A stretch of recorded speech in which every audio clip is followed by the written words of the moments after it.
turbo engine running. Absolute genius. Get this. Welcome. This is the show where we bring you Science. What that essentially means is discoveries, Advances. questions, Research. technology. Unbelievable. Without further ado, This is The Naked Scientists. Hello and welcome to The Naked Scientists, the show where we bring you the latest breakthroughs in science, technology and medicine with me, James Titko. Coming up, what did we learn from Boris Johnson's appearance at the COVID inquiry? Then we'll hear from the team that's developing a new drug in the fight against the United States fentanyl crisis.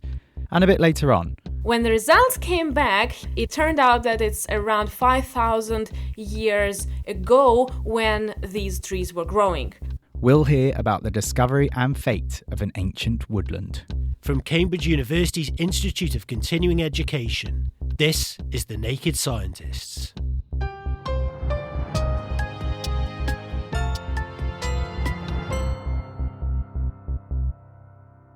The UK's former Prime Minister Boris Johnson has told the COVID inquiry that he should have realised just how serious the virus was sooner than he did. Mr Johnson added that it was necessary to lock down the country to control the virus in March 2020 and that no other option was available. Here's a clip. I look at all this stuff in which we seem so oblivious with horror now. I mean, we should have twigged. We should collectively have twigged much sooner. I should have twigged. Boris Johnson speaking at the COVID inquiry. So, what did we learn? I've been speaking to George Parker, political editor at the Financial Times. He's been striking a sort of contrite, quite a serious tone, not the kind of demeanour one necessarily associates with Boris Johnson. There was a time this week where he looked slightly emotional as he looked back at the very sad events of 2020. But generally, the big takeaway from this is that he admitted that the government vastly underestimated the danger of COVID and the threat that faced the country in those crucial weeks leading up to the pandemic arriving in the UK. In response to the fact that Britain has experienced some of the worst excess deaths across Europe, he couched the fact that we've got an elderly population and the densely populated nature of our population as excuses. It was my kind of assertion. How do those stack up? You're right. Certainly in the earliest phase of the pandemic, Britain's excess death rates were much higher than many other comparable countries. And the fact we live in a relatively densely populated country is faintly risible. I mean, the previous health secretary, Matt Hancock, the guy who was in charge of the health department at the time, thinks that many thousands of lives could have been saved had Britain locked down earlier. But Boris Johnson's been admitting that basically we didn't lock down earlier because nobody was really taking it all that seriously. And as an illustration at that point, Boris Johnson went away on holiday for a week at the end of February and didn't chair his first meeting on the subject until the beginning of March, literally 3 weeks before the whole country was closed down. He started yesterday with an apology, one that had been leaked beforehand. Now, leaking is par for the course in politics, of course, but perhaps less so in the kind of legal sphere. And I wonder if that will have rubbed the inquirers up the wrong way right from the get-go. I think so. Look, I mean, there are other aspects of Boris Johnson's interaction with the inquiry which will have wound them up. And as you say, there was the advance briefing of what he was going to say.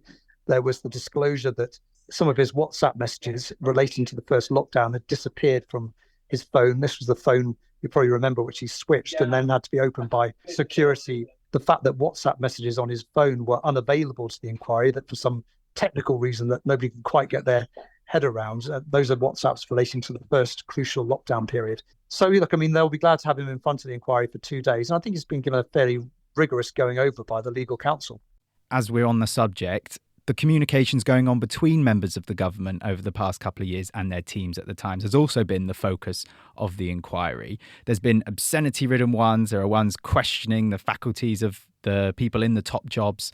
Now, Mr Johnson said, well, he essentially shrugged his shoulders and said that's just par for the course in politics.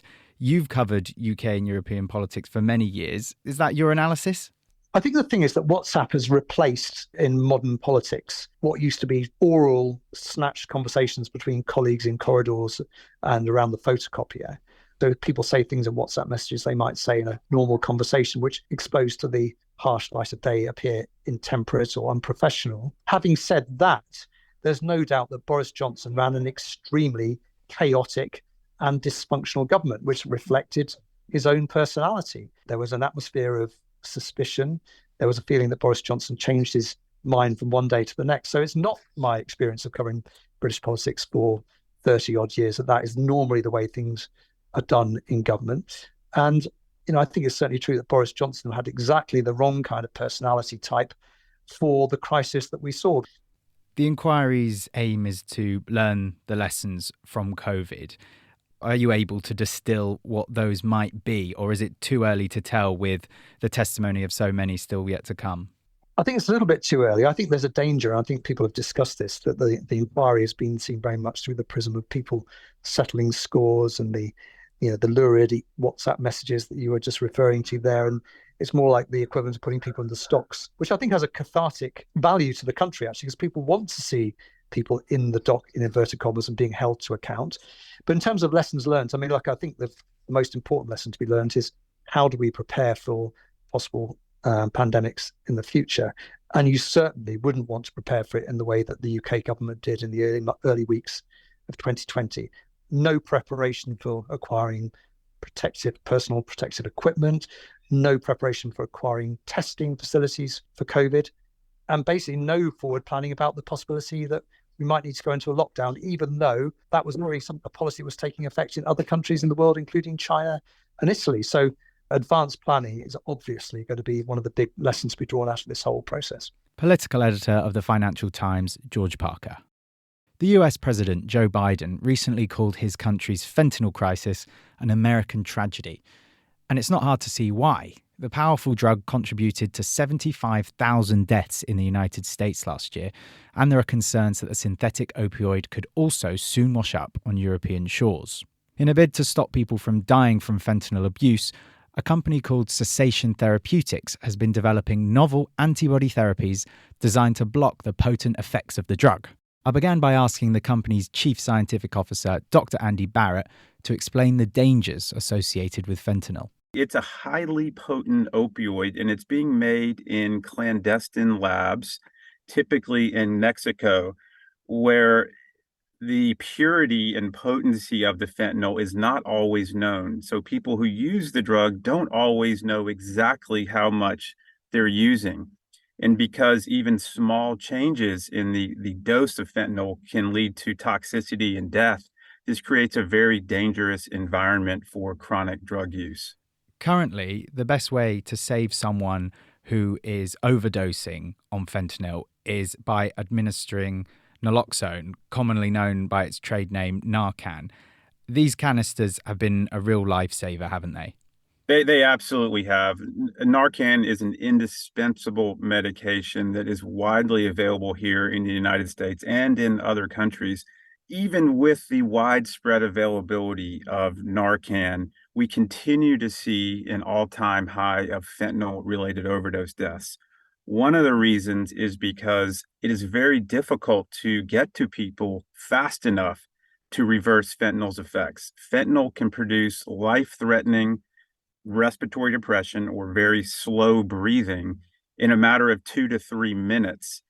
And it can be very difficult to get to people in time. Many drug users use drugs alone in their homes, and they're found the next morning. So we clearly need other strategies, preventative strategies, to prevent these overdoses from happening in the first place. How have you worked to try and overcome the limitations of Narcan? We're taking a novel approach. It's a paradigm shift in the management of overdoses. We're trying to prophylactically prevent these fentanyl-related overdoses in high-risk individuals who are already using opioids. So we're trying to administer a treatment, a monoclonal antibody, that binds up fentanyl and prevents these overdoses from happening. Let's dig in a little bit deeper into exactly how your new therapy works. We have a monoclonal antibody that is targeted to fentanyl. And so if fentanyl is administered, it binds it up in the bloodstream very avidly and prevents it from getting to the brain. Fentanyl getting to the brain is where it produces its problems. Fentanyl binds to the brainstem that's responsible for breathing and basically shuts that area down. The antibody, again, prevents fentanyl. It binds it up in the bloodstream, kind of Pac-Mans it up, and prevents those high concentrations of fentanyl from ever getting to the brain.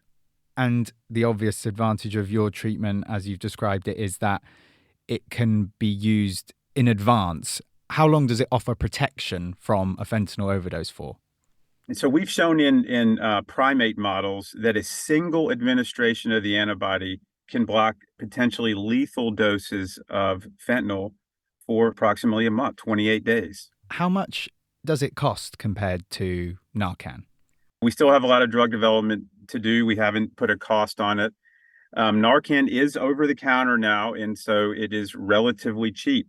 However, we do think this can be priced in a manner that's commensurate with other once monthly products that are available for opioid use disorder.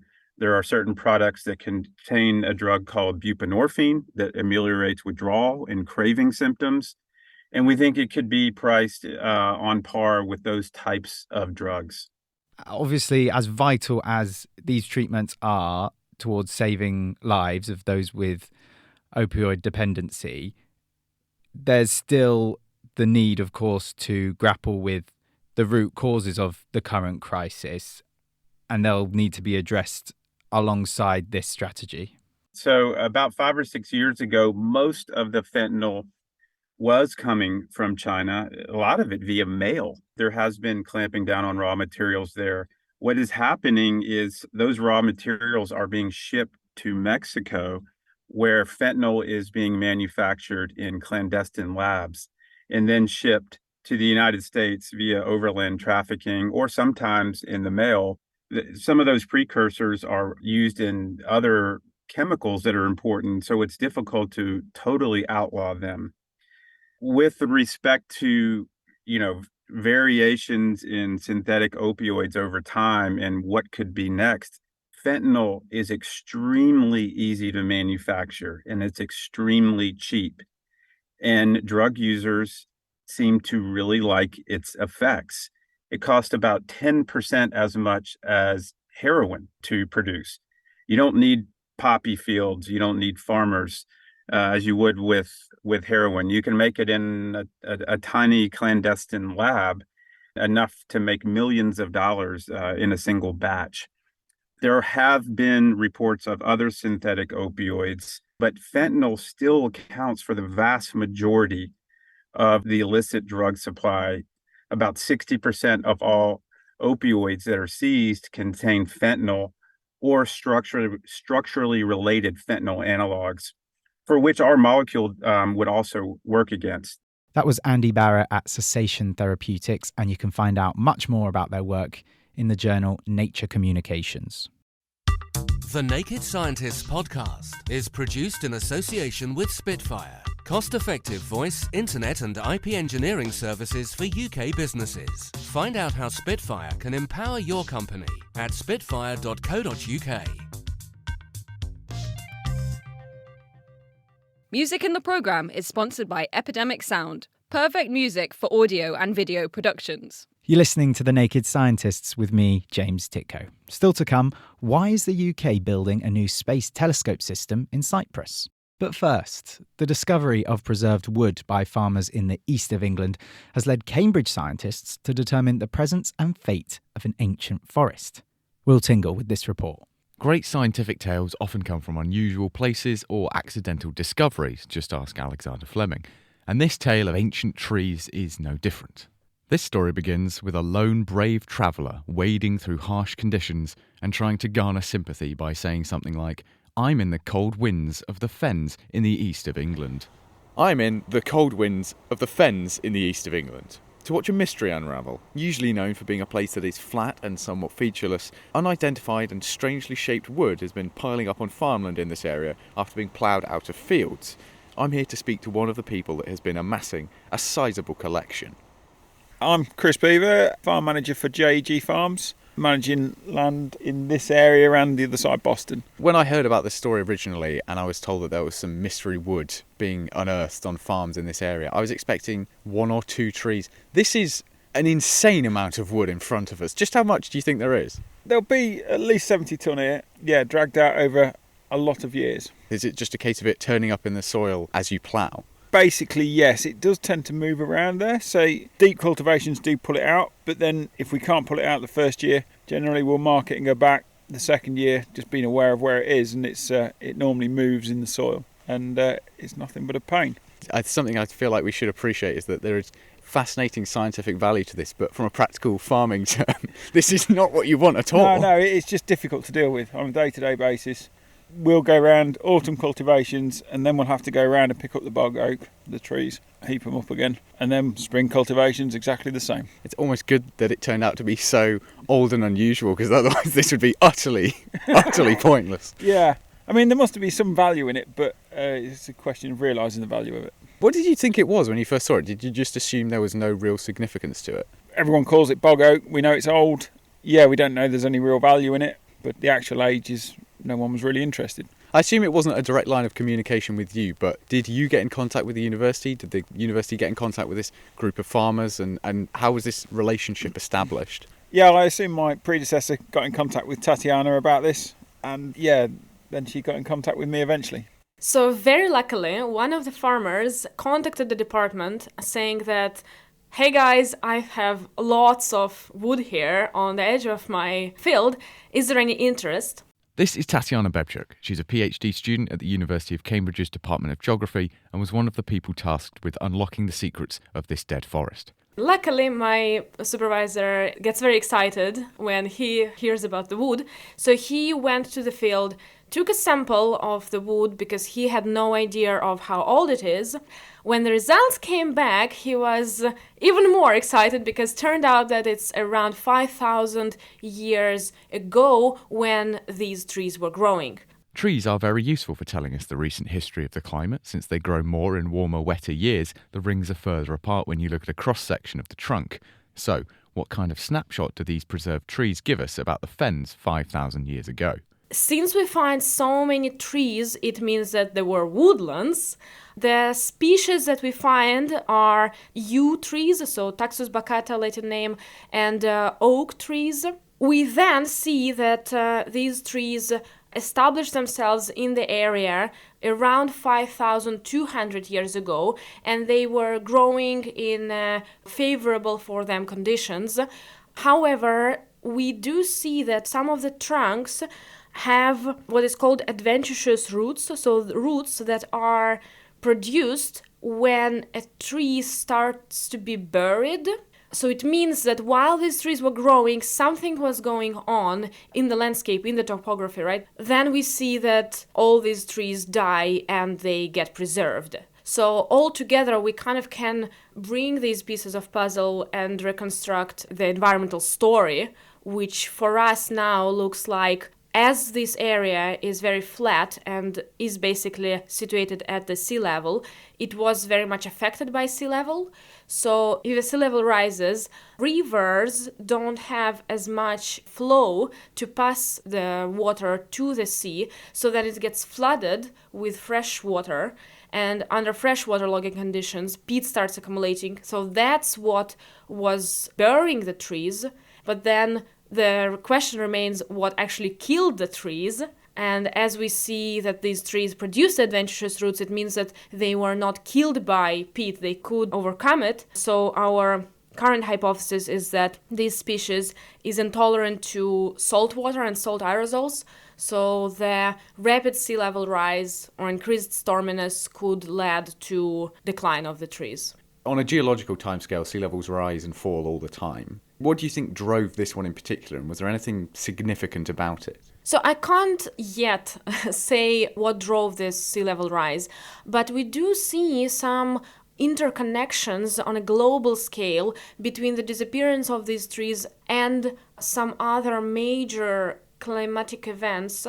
4,200 years ago, when these trees disappeared, we know that there was a mega drought in Asia and Middle East, which potentially led to the collapse of three major civilizations, such as Old Kingdom in Egypt, Harappa in India, and Mesopotamia.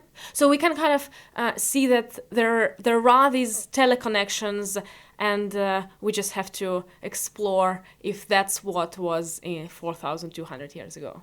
It is remarkable to think that relatively recently the flat featureless fens were a sprawling forest of oaks and elms, but megadroughts, rising sea levels, collapsing civilizations. Sounds familiar, doesn't it?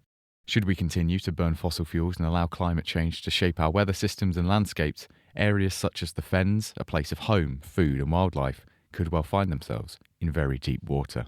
Will Tingle.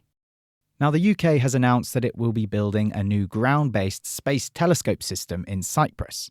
The project, known as NIX Alpha, will monitor objects in geostationary orbit around 36,000 kilometres above Earth's equator. We put in a call to the space scientist and author David Whitehouse to ask him why the UK was so interested in a new telescope. One thing that the United Kingdom can do as part of its contribution to the, if you like, the Western alliance of space powers is to help understand what's known as space situational awareness, which means what is up there, who's put it there, and what it's doing. It's not just a question of, our satellites, our television, our broadcast, our military satellites are in geostationary orbit. Let's just look up there. You've got to take into account the position of the sun, the time of day or night, because there are certain times of the day when you can see into geostationary orbit and see what's there. And there's certain times of day and indeed times of the year when you can't. So what China and Russia may well do with this type of orbit is they might use the fact that it's possible to hide in space, hide in these orbits. Therefore, you've got to develop the data processing techniques and the time of observing to make sure you can spot what they're doing. So this telescope is an addition to the very important area of space situation awareness. It's not a very large telescope, but then again, telescopes these days with sensitive detectors at their focus can be very good at looking at objects orbiting the Earth. Certainly. Seems like we're entering a new era of warfare, essentially, which is a bit of a scary thought. As well as that contribution to the Western defence space collaboration that you touch on, one of the things we know the UK is genuinely world leading on in the domain of space is the manufacture of satellites. So I suppose it makes sense that we're seeking to improve the accuracy with which we can monitor those precious assets and where they might be at any given time. There are hundreds and hundreds more satellites being launched every year, small satellites for specific purposes, of which Britain, as you said, is very good at doing this. But we also, in this country, build the very big satellites as well, and they are expensive. Although small satellites are cheap individually, you still have to buy a rocket to launch them. You still have to launch them with another rocket, and you launch a lot of them en masse. And look at the conflict in the Ukraine. Elon Musk's internet connectivity satellites fly over Ukraine very regularly, but they've been able to, if you like, disable or degrade their usefulness over conflict zones so that they're not seen as assisting too much in any one particular side for political reasons. And that involves knowing where everything is, knowing what it's doing, knowing where other people are. And you could say there are signs that the American military in particular has paid a great deal of attention as to everybody's space assets that fly over the Ukraine at the moment. It's interesting you touch on SpaceX, a private space enterprise, and how they're starting to become a prominent force in space when it's previously been the domain of the state. And this NIX Alpha project shares that collaborative element between private and publicly funded space enterprises, doesn't it? You are quite right. NIX Alpha is done, I think, by a small startup company. It's only been around for a year or two called Spaceflux. And it's a fairly interesting startup in the sense that the technology is not fantastically advanced. You need a telescope, a clear sight. That's why it's in Cyprus. Better weather, better view of the sky than you get in this country. And there is a need actually for a more widespread global array of telescopes for this space situational awareness, particularly in the Southern Hemisphere, where there are very few observatories which look at this type of thing. Because if you've got a satellite that's annoying an American military satellite in geostationary orbit, you can actually move it out of the way. And at the moment, you cannot track it. It literally disappears. until you see it come back in and perhaps threaten or surveil the satellite again. So this small telescope is presumably going to be one of a new range of telescopes. And this is already happening in the United States, where private companies provide vital information about space awareness to the military, of which Britain is becoming a part of, that's going to spread more around the world. And I think you can expect to see more such satellites in the southern Atlantic, in Australia, and perhaps even in Antarctica. That was the space scientist and author David Whitehouse. And now it's time for Question of the Week. This one was sent in by listener David. What are black holes made of? Would it be based on subatomic particles? To help us this week, I'm joined by Ben Alanak, Professor of Theoretical Physics at the University of Cambridge. How are you, Ben? I'm very good, thank you, James. I'm on holiday in Cornwall at the moment. Oh, well, thank you for taking a little bit of time out to speak with us. We better start, Ben, with what a black hole actually is. What happens is that things collapse in the universe through gravity. Interstellar gas that's just hanging around in the universe and stars, they collapse and gravity pulls it all together.